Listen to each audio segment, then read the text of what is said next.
찬양을 2번 드리니까 더 좋은 것 같습니다. 이제 뭐만 잘하면 될까요? 찬양을 너무 잘해주셔서 설교만 잘하면 될 것 같은데 부담이 많이 됩니다, 여러분. 여러분, 저희 교회 건너편에 또 다른 교회가 있는 거 알고 계시죠? 몇 년 전에 교회가 들어왔을 때는 그래도 사람들이 보이기 시작하고 막 움직임들이 많이 보였었어요. 근데 요즘에는 그쵸, 거의 사람의 움직임이 보이지가 않습니다. 여러분 혹시 무슨 일이 있는지 아십니까? 모르십니까? 저도 모릅니다. 여쭤본 거예요. 아십니까? 라고 했을 때 여러분은 기대를 가지고 계셨죠. 목사님 알 것이다. 몰라요. 여러분, 근데 우리가 그래요. 알고 싶어 해요. 어떤 일이 일어나면 그 이유가 뭘까? 우리는 알고 싶어 해요. 그래서 유튜브 들어가 보면요, 대부분 이제 클릭을 하게 되는 게 이것이 이렇게 된 진짜 이유, 막 그런 거 보면 저는 못 참습니다. 들어가서 봐야 돼요. 우리가 알고 있는 표면적인 이유가 아니라 정말 그 깊은 이유가 있구나 라는 기대를 가지고 들어가는데 사실 별게 있어요, 없어요? 별게 없는 경우가 너무나 많습니다. 그런데 오늘 말씀도 표면적인 이유가 있는데요, 진짜 이유도 있습니다. 우리가 흔히 알고 있는 이유 말고도 하나님께서 이 말씀을 우리에게 주신 진짜 이유가 있다는 거예요. 그 이유는 제가 알까요, 모를까요? 알아요. 준비해 왔습니다. 여러분과 나누려고 하는 거예요. 과연 우리가 흔히 알듯이 그 하나님께서 이삭을 아브라함에게 바치라고 한 그 말씀의 그 진의가 우리가 아는 것과 같이 아브라함의 그 믿음, 하나님을 향한 크신 믿음, 이것으로 끝나는 것인지 아니면 정말 더 깊은 하나님의 이유와 그런 계획과 섭리가 있었던 것인지를 오늘 말씀을 통해 깨닫는 귀한 시간이 되기를 소망합니다. 오늘의 본문의 시작은요, 하나님께서 아브라함을 부르시는 장면으로 시작이 됩니다. 자, 우리 1절 말씀을 함께 읽겠습니다. 시작. 그 일 후에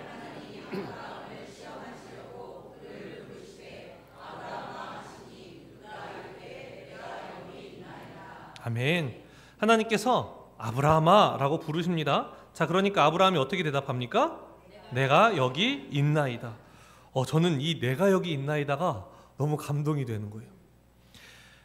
하나님의 음성을 들을 수 있다는 거거든요. 하나님 부르실 때에 하나님의 음성에 귀 기울이고 있었다는 것이고, 그냥 거기서 끝나는 것이 아니라 하나님 제가 여기 있습니다 라는 말은요, 하나님 말씀하시면 제가 순종하겠습니다 라는 뜻이에요. 말씀하실 때 순종할 마음을 항상 가지고 있는 것이 누구였다? 아브라함이었다라는 거예요.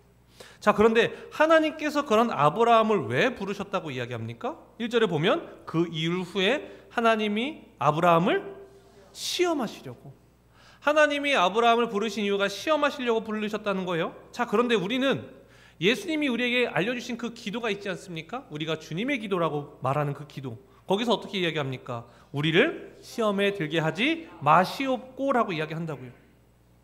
분명히 예수님께서는 우리에게 시험에 들지 않게끔 기도해라 라고 하셨는데 하나님은 오히려 우리를 시험하고 계시다라는 거예요. 이게 어떻게 된 것인가? 여러분, 오늘 이야기하고 있는 이 시험과 예수님이 말씀하신 시험은요, 같은 원어의 단어를 쓰고 있어요. 그런데 차이가 있어요. 무엇이냐? 이 시험을 하는 주체가 누구냐에 따라서 이 시험의 양상은 완전히 달라지게 됩니다. 오늘의 시험은 누가 주체가 되십니까? 하나님이 주체가 되시죠. 그 말은 하나님이 이 시험을 통하여서 아브라함을 직면하게 하시는 거예요. 진짜 이 아브라함의 신앙이 어느 정도의 수준인지, 믿음이 어느 정도의 수준인지를 알려주고 싶어 하시고, 그 낮은 믿음을 깨닫게 하셔서 더 위로 올라가게 하기 위함이에요. 자, 그런데 예수님께서 말씀하셨던 그 시험에 들게 하지 않아야 한다라는 것이, 그러면 여기서 말하는 시험의 주체는 누구인가? 바로 사탄이라는 거예요. 사탄의 하는 유혹은요, 시험은요, 우리를요 망상에 빠지게 해요. 우리를 높여놔요. 그리고 그것을 잡으려고 할 때 우리를 완전히 곤두박질 치게 만든다라는 거예요.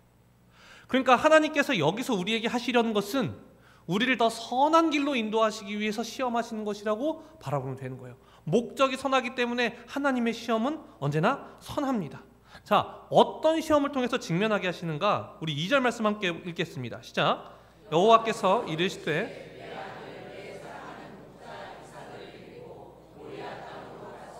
내가 내게 일러준 한 산 거기서 그를 번제로 드리라. 아멘. 자, 하나님께서 어떻게 그의 믿음을 시험하십니까? 충격적이죠.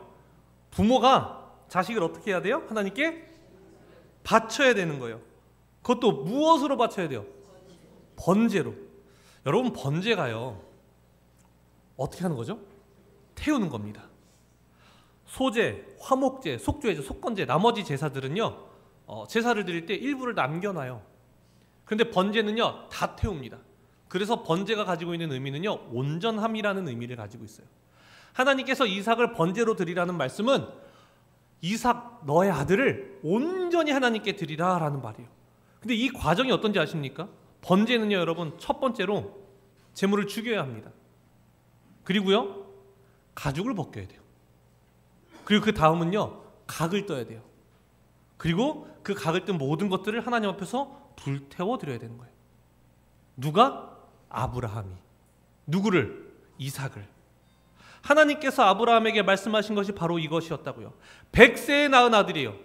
이스마엘을 내보내면서까지 하나님께서 지키셨던 것이 이삭이었는데 자신의 생명보다 더 귀하고 중요한 그 아들인 이삭을 하나님께서 바치라라고 이야기를 하신다고요. 얼마나 귀한 아들입니까? 중학교 때 제 친구 한 명이 있었는데 그 친구 별명이 7대 독자였어요. 7대 독자. 얼마나 귀하길래 7대 독자일까라고 물어보니까요 진짜 7대 독자인 거예요. 7대 동안 아들이 계속 한 명이었어요. 다른 친구가 와서 저한테 그러는 거예요. 야, 너 쟤랑 놀 때 조심해야 돼. 왜? 쟤랑 놀다가 다치거나 일 터지면 아버지 달려와. 이러는 거예요. 그래서 제가 뭐라 그랬을까요? 나도 아빠 있어. 나도 아빠 있어. 하여튼 그 친구가 저한테 뭐라고 했는지 아십니까? 너 근데 할머니도 달려오는 거 알아? 제 할머니가 일찍 돌아가셨어요. 거기서 졌어요. 안 되겠다. 저 친구는 조심해야겠다. 7대 독자니까. 얼마나 귀합니까? 여러분, 아브라함 한번 생각해 보세요. 하나님이 처음 약속하시면서 너로 인해 많은 민족들이 나타날 것이다 라고 이야기하셨고 그 자녀에 대한 약속이 25년을 기다려서 100세에 낳은 아들이라고요. 사라는 얼마나 기다렸습니까? 생리가 끊기는 상황 속에서도 하나님께서 인도하셔서 아들을 낳았는데 내어놓으라고 하시잖아요. 그것도 무엇으로? 어떤 제사로? 번제로 다 태워서 온전히 드리라고 이야기를 하는 거예요. 그러니까 얼마나 힘들겠습니까? 자, 그러나 믿음의 조상 아브라함은 어떤 선택을 합니까? 우리 3절 말씀 함께 읽겠습니다. 시작. 아브라함이 아침에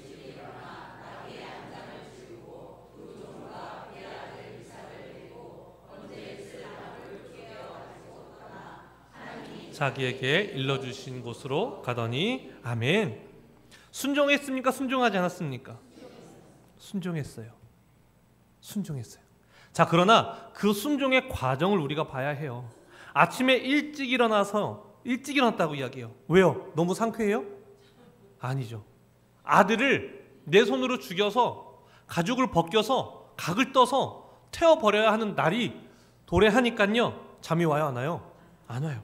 아침에 일찍 일어날 수밖에 없어요. 그리고 나서 한 행동이 무엇입니까? 일어나자마자 하는 게 뭐예요? 나귀에 안장을 지워요. 지금으로 치면 뭐냐? 시동을 거는 거예요. 여러분, 다 준비된 다음 차 시동 걸어요? 아니면 시동 건 다음 준비해요? 어려워요, 여러분? 아니시죠? 마지막 가기 전에 시동 걸면 되는 거잖아요. 근데 지금 아브라함이 정신이 없는 거예요. 일어나자마자 뭘 해야 되지?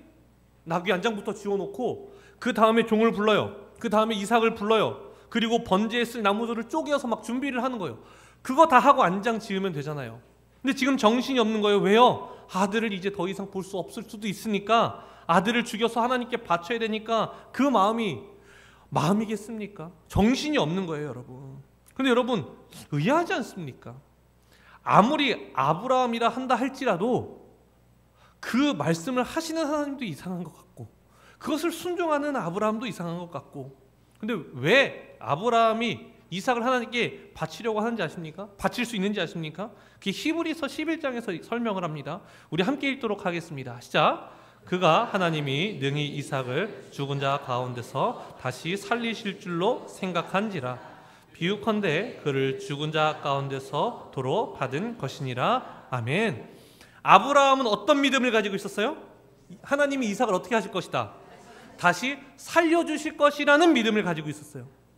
사람이 죽었다가 다시 살아나는 건 불가능한 일이죠. 그런데 아브라함은 그 불가능을 경험했잖아요. 생리가 끊긴 그 아내로 말미암아 하나님이 100세에 아내를 자신에게 주신 것을 보았잖아요. 그러니까 하나님을 신뢰할 수 있는 거예요. 또 무엇을 알고 있었는가? 하나님의 약속의 말씀을 알고 있었어요. 우리 21장 12절 말씀 창세기입니다. 함께 읽겠습니다. 시작. 하나님이 아브라함에게 이르시되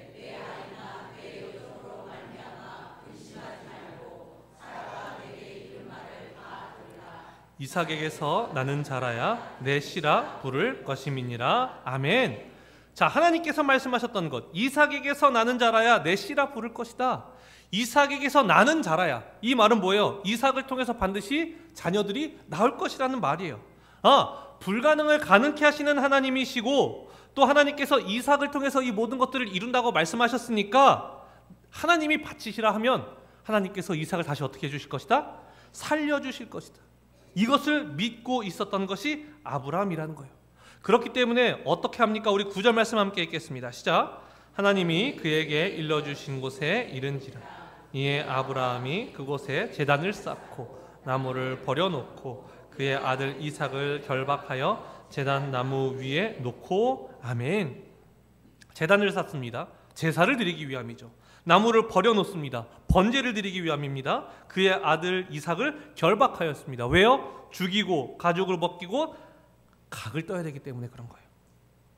자, 그리고 나서 어떻게 합니까? 10절 말씀입니다. 시작. 손을 내밀어 칼을 잡고 그 아들을 잡으려 하니. 아멘. 아브라함은 정말 이삭을 잡으려고 했어요. 내가 잡으려고 하면 하나님이 혹시 말려주실까? 라는 생각을 가진 것이 아니라 정말 하나님이 다시 살려주셔서 이 믿음의 조상으로부터 시작된 믿음의 민족들이 펼쳐질 수 있도록 이삭을 통해서 살리실 것을 믿고 정말 잡으려고 한 거예요. 그때 하나님께서 다급하게 부르시죠. 11절입니다. 시작. 여호와의 사자가 하늘에서부터 아브라함아 아브라함아 하는지라. 아브라함이 이르시되 여기 있나이다 하매. 아멘. 하나님의 사자가 아브라함을 부릅니다. 아브라함아 아브라함아. 너무 다급하게 부르는 거예요. 정말 죽이려고 하니까. 근데 그때 또 그 아브라함의 대답이 뭐예요? 내가 여기 있나이다. 하나님, 제가 무엇을 하면 되겠습니까? 그때 하나님 무엇이라고 말씀하십니까? 12절 말씀 함께 읽겠습니다. 시작. 사자가 이르시되 그에게 아무 일도 하지 말라. 내가 내 아들 내 독자까지도 내게 아끼지 아니하였으니 내가 이제야 내가 하나님을 경외하는 줄을 아노라. 아멘. 여기서 말하는 것이 무엇입니까? 너가 정말 너의 독자, 너의 아들까지 아끼지 아니하는 것을 보니 이제야 내가 하나님을 경외하는 줄을 알겠다라고 이야기하신다고요. 여러분, 하나님 입장에서 한번 봐보세요. 아브라함이 이삭을 죽기 직전에 갔을 때 정말 죽이려고 하는구나를 하나님이 깨달으셨을까요?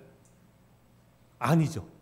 하나님은 10초 후의 일, 아니 10년 후의 일, 아니 100년 후의 일까지도 하나님은 시간을 초월해서 보시는 분이시기 때문에 그 모든 것을 바라볼 수 있는 분이라는 거예요. 그런데 왜 성경에서는 이제야 내가 하나님을 경외하는 줄 알겠다라고 이야기하는가?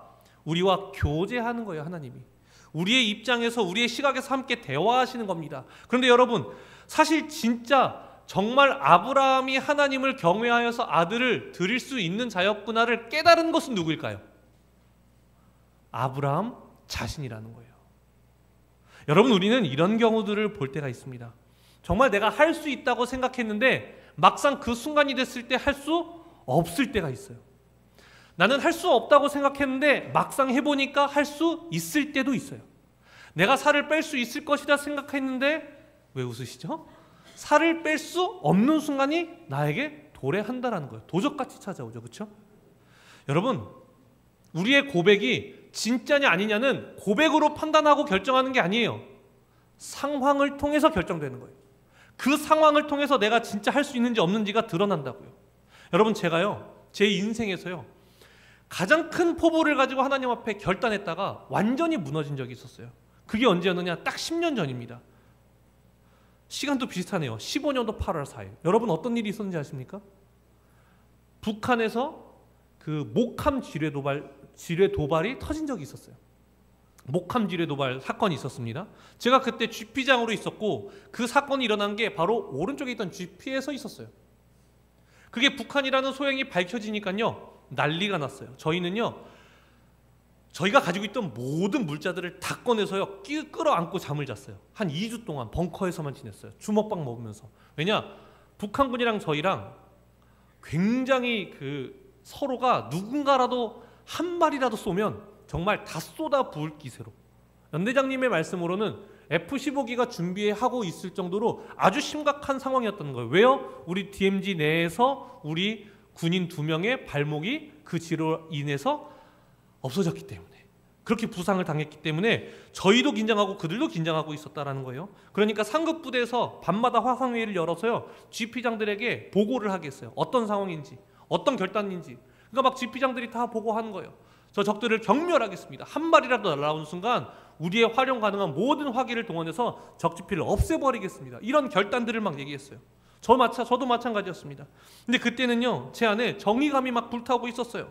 그러면서 행여 그런 일이 발생하면 하나님께 기도할 때마다 제가 저의 소대장으로서 저희 소대원들의 장례식은 가지 않는 소대장이 되게 해달라고 항상 기도했어요. 이 말씀을 항상 떠올렸습니다. 요한복음 15장이요. 사람이 친구를 위하여 자기 목숨을 버리면 이보다 더 큰 사랑이 없다니. 하나님, 제가 소대원들을 대신해서 죽으면 그것보다 더 큰 사랑이 없으니 소대원을 대신해서 죽을 수 있는 소대장이 되게 해달라고 그 기간 동안 매일매일 하나님 앞에 기도했던 기억이 있어요. 그런데 어느 날요 제가 선상에 올라갑니다. 야외로 나간 거죠. 그런데 갑자기 북한 GP에서 타타타닥 그 총을 쏘는 소리가 딱 들리는 거예요. 제가 깜짝 놀라서 고가초소로 막 뛰어 올라갔어요. 저희 병사 2명이 고가초소에서 보고 있는데 정말 북한군에서 저희 GP를 향해 총을 쏘고 있는 거예요. 그럼 제가 뭘 해야 됩니까? 그 순간 뭘 해야 돼요? 바로 통솔하고 지휘를 해야죠. 저에게 짜여져 있는 그 매뉴얼들이 있어요. 그럼 저는 GP장으로서 모든 병력들이 비상 상황이니까 다 투입하라고 소리를 치고 다 모든 병력이 투입이 되면 우리가 가지고 있는 화기를 통해서 북한 GP에 쏴야 되잖아요. 그걸 항상 마음속에 그려왔잖아요. 그렇게 해야 된다고 생각했잖아요. 근데 제가 그 순간 어떻게 했는지 아십니까? 지하 벙커로 달려 들어갔어요. 거기에 제 방탄 헬멧이 있었어요. 제 방문을 열면서 잠에서 깼어요. 꿈이었습니다. 놀라셨죠, 여러분? 저도 진짜인 줄 알았어요. 여러분, 제가요 꿈을 잘 안 꿔요. 제가 아내한테 나 오늘 잠이 잘 안 와 라고 하면 저한테 그럽니다. 거짓말하지 마. 저는 머리를 대면 자요. 근데 저에게 1분, 2분 정도 잠이 안 온다. 아, 이거는 정말 고통스러운 거예요. 제가 한 번은 내가 언제 자나 시험해 보려고 1부터 10까지 세는데 그 전에 자요. 제가 그렇게 잘 자요. 그러니까 꿈을 잘 안 꿔요. 꿔도 개꿈이에요. 그런데 정말 이날의 꿈은요 얼마나 생생한지 문을 열면서 제가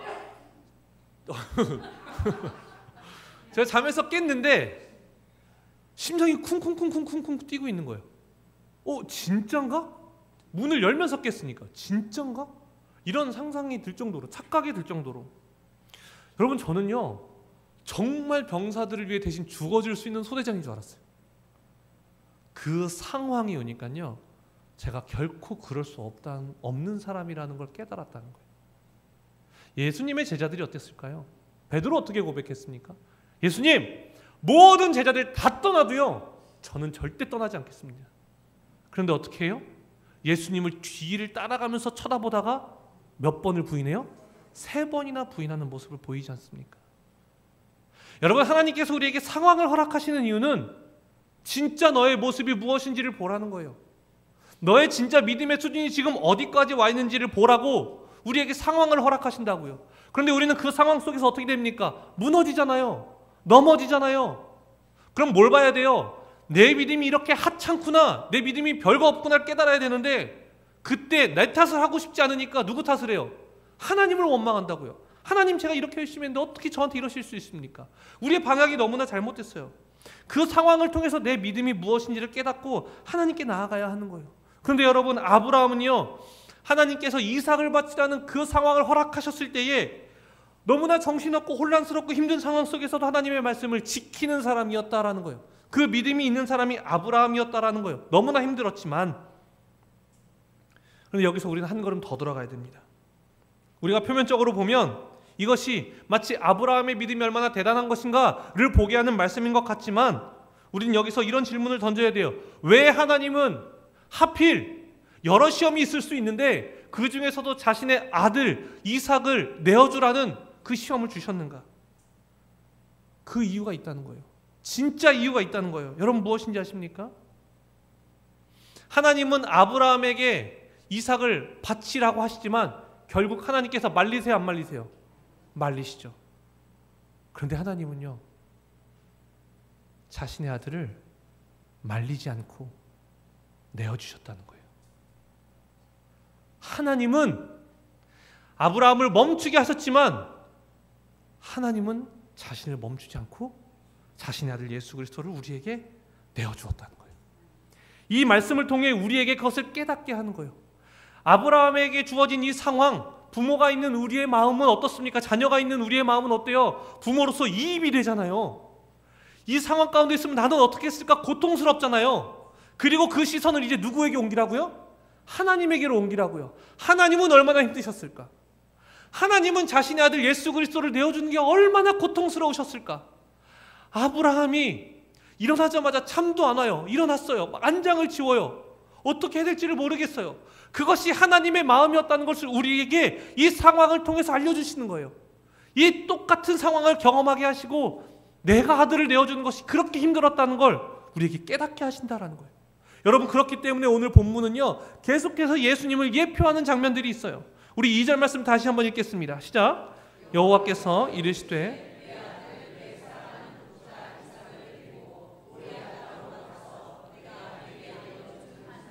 거기서 그를 번제로 드리라. 아멘.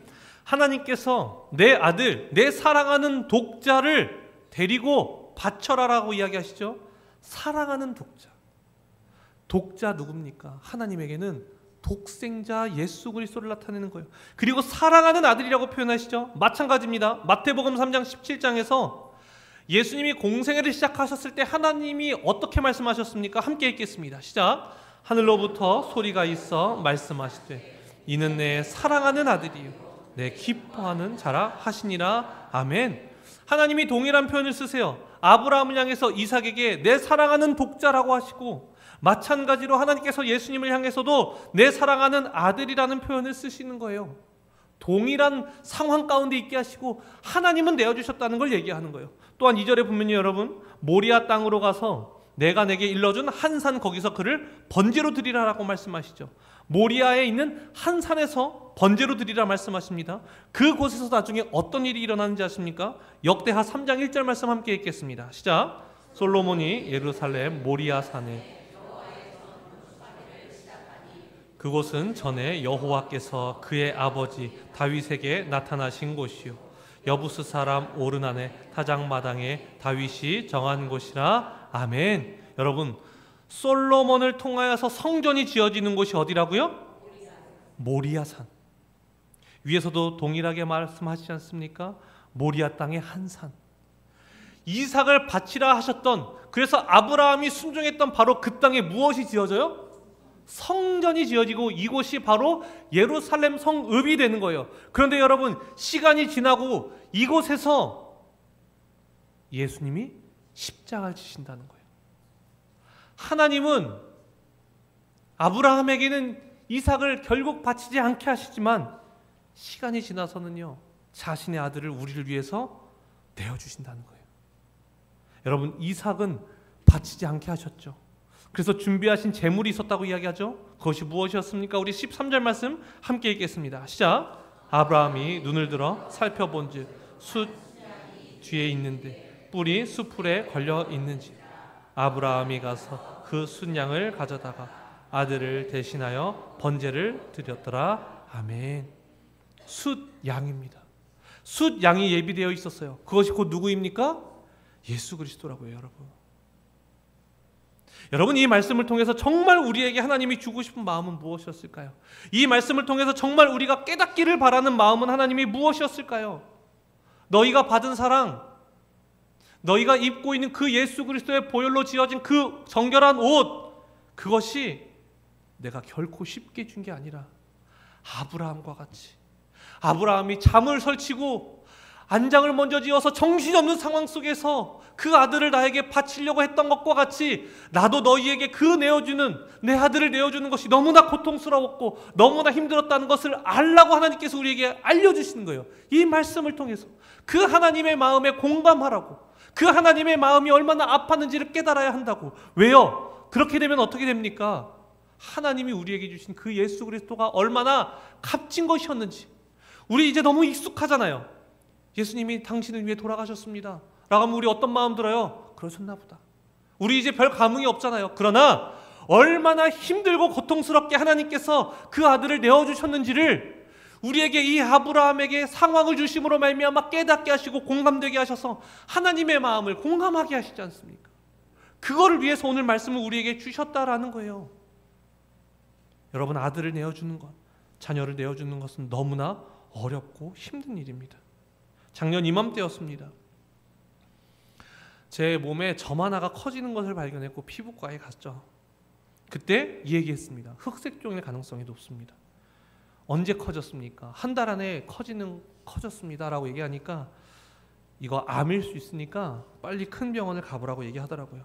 근데 그때 병원 예약하기가 너무나 어려웠습니다. 그래서 여기 전화하고 저기 전화하고 여기 전화하면서 했는데 결국에는 다 못하고 거기서 알려준 다른 곳에서 예약을 잡았는데 일주일 후에 오라고 하더라고요.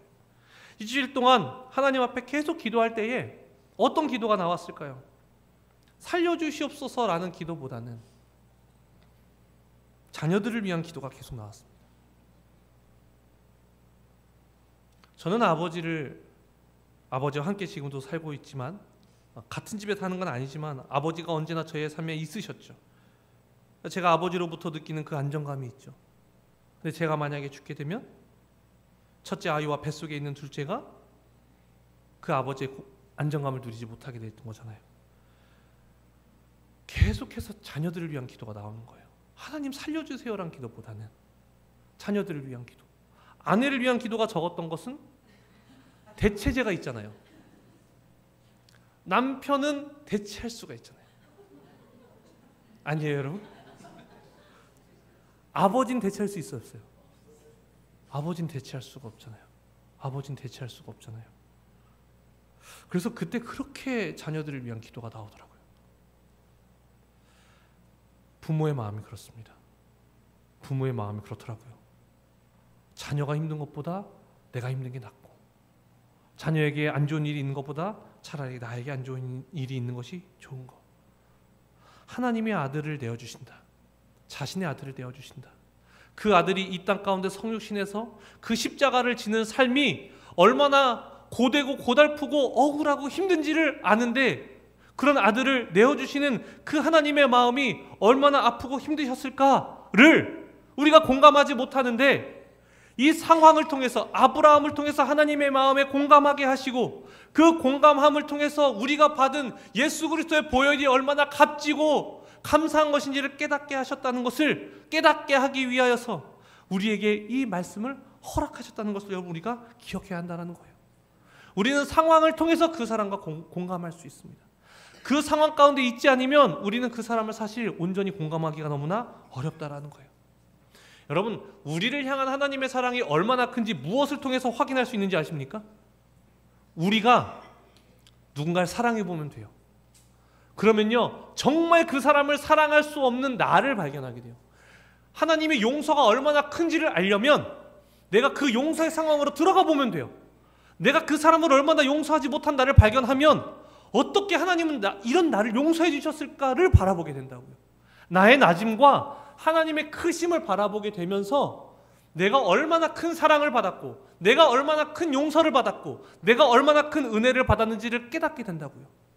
오늘의 말씀을 통해서 하나님께서 우리에게 진정으로 주고 싶은 그 말씀은 아브라함이 이렇게 믿음이 크니까 너네도 따라가가 아니라, 아브라함이 하나님 앞에서 그 이삭을 바치는 과정이 얼마나 힘든지를 깨달아서 내가 너희에게 예수 그리스도를 내어주는 것이 얼마나 힘들었는지, 얼마나 마음이 아팠는지, 그 자식을 주는 그 부모의 마음을 너희가 조금이라도 알라고 우리에게 이 말씀을 주셨다는 걸 깨달아야 되는 거예요. 우리가 받은 은혜는요, 결코 쉽게 우리에게 주신 게 아니에요. 하나님도 밤잠을 설치면서 안장을 먼저 지우면서 정신이 없는 상황 속에서도 우리를 살리는 유일한 방법이 예수 그리스도셨기 때문에 그 예수 그리스도를 우리에게 허락하셨다는 것. 그래서 우리가 이 상황을 깨달은다면 우리가 받은 보혈 결코 가벼이 여길 수 없다는 것. 이것을 위해 우리에게 이 말씀을 허락하여 주셨다는 것을 여러분 기억하시기 바랍니다.